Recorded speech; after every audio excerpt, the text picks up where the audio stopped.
تعالیٰ عنہما فرماتے ہیں کہ رسول اللہ صلی اللہ علیہ وسلم ہمارے پاس تشریف لائے اور ارشاد فرمایا، جس شخص کو کوئی بھی ضرورت پیش آئے جس کا تعلق اللہ تعالی سے ہو یا مخلوق میں کسی سے ہو، تو اس کو چاہیے کہ وہ وضو کرے، پھر 2 رکعت نماز پڑھے، پھر اس طرح دعا کرے۔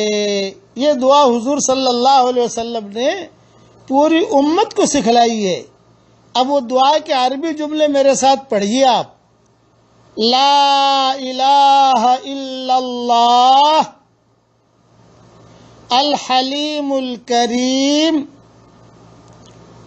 سبحان اللہ رب العرش العظیم الحمد للہ رب العالمین اللہم انی اسألک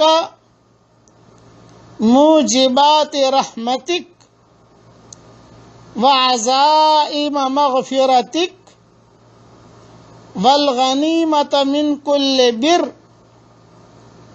والسلامت من کل اثم اسألک اللہ تدع لی ذنبا الا غفرتہ ولا ہما الا فرجتہ ولا حاجتا ہی لک رضا الا قضیتہا لی۔ فرمایا اس دعا کے بعد اللہ تعالی سے دنیا اور آخرت کے بارے میں جو چاہے مانگیے اسے ملے گا انشاءاللہ۔ یہ حدیث ابن ماجہ میں ہے، اس لیے یہ دعا یاد کر لیجیے آپ۔ اب پڑھیے میرے ساتھ، لا الہ الا اللہ۔ دیکھیے میں نے پڑھا سیدھا عرش تک پہنچ گیا۔ اللہ اکبر، دیکھیے میں نے اتنا پڑھا تو میرے لیے آسمان اور زمین کا درمیانی حصہ اجر اور نور سے بھر گیا۔ آپ پڑھو گے تو آپ کو بھی یہی ثواب ملے گا انشاءاللہ۔ پڑھیے لا الہ الا اللہ اللہ اکبر۔